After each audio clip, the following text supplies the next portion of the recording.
Hi guys, welcome to another week of State of the Market. You all know the drill this week. Marc Fattore, Jennifer Dolh, and as per usual, we bring to you a set of questions that have been brought to you guys, or brought from you guys, I should say, to us in order to answer accordingly. So Jen, take the floor. Thank you. Okay, 3 questions as always. Yep. Number 1 on the list today is, as we enter into the season of spring, which is a notorious for a new real estate activity, are we starting to see a positive shift across auctions and sales around the nation's capitals and sub-metro capitals? Another good question. We always get good questions, and I do say that quite a lot, but we do get great questions from you guys, and thank you. To answer this though, simply put, yes, we are starting to see a slight shift in bouncing back in a good way. I think that's because we're probably getting over the initial shock that's been happening in the market at the moment. So little things like interest rate hikes, things like that are obviously quite impactful to certain people and to others not as impactful.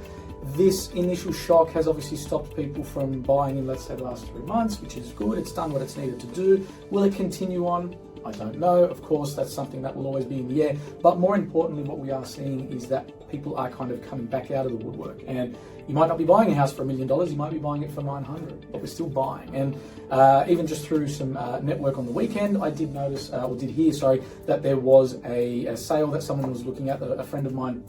It ended up going 20,000 above the reserve anyway. So, you know, that momentum will be there. We're just not seeing it as strong as what it has been previously. I agree. I have a friend that had the same situation occur to them, and he went above the reserve price as well. Yep.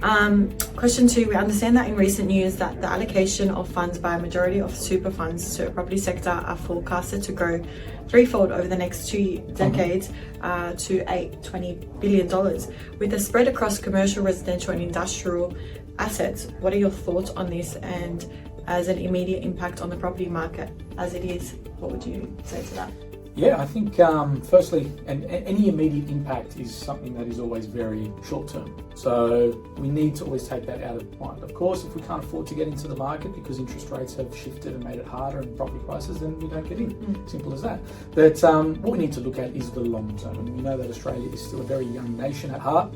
We have a lot of room for development, redevelopment, things like that. And we're going to be seeing that at least for the next 50 to 100 years, to be fair. So I think all in all, you know, we always look at what is happening in the next 10, 20 years, because when we buy property, we're not buying for a 5-minute return. We're not buying to just quickly flip some land and make a couple of dollars here and there. We are looking for that long-term hold and hedging our money against where the market will be, from a long-term perspective. So, yeah, I think if that is any indication as to what's going to be going on, you know, if you can get in, get in. It's the time now. Why wait? All right. So we're big advocates for it, as you guys know. But more importantly, I think what we need to realise is that as real estate continues to grow and grow, yes, we'll see dips in the market. These are healthy dips. These are corrections, and we need these corrections in order to bounce back again. I agree. Once you get one property, it becomes easier after that. Absolutely.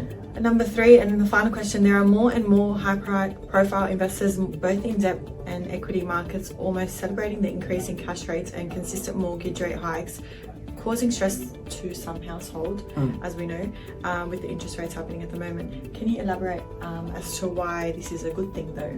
Absolutely. Simply put, we need interest rates to go back up to where they previously were. We saw ourselves getting way out of control. And something I read just the other day is that an equities market CFO, I think she was at the time, was just saying that we cannot have consistent upward trend leaning towards the right, so just going up and up and up, which makes complete sense, because unfortunately the further we go up, the harder it will be when we come down. So we do need this point now to recorrect, get back on track, and then bounce back again. So look, as much as it is painful for some people at the moment, I think more importantly, guys, it's about understanding that this is not forever, and that banks, markets, everything along those lines will sharpen up and understand that we are not in a position to destroy everyone's future, but we have to do this now in order to curb the consistent growth, which is just going to put us further and further in debts and further in, obviously, positions where we'll never be able to get out of them later on down the track. So it all serves a purpose. Yeah. Great answer. Other than that, that's all answered for today. If you guys want to send through some questions to us, you're more than welcome to do that via our messenger or just comment below directly. But that's it for your Tuesday State of the Market, and we'll see you guys next week. Enjoy. See you guys.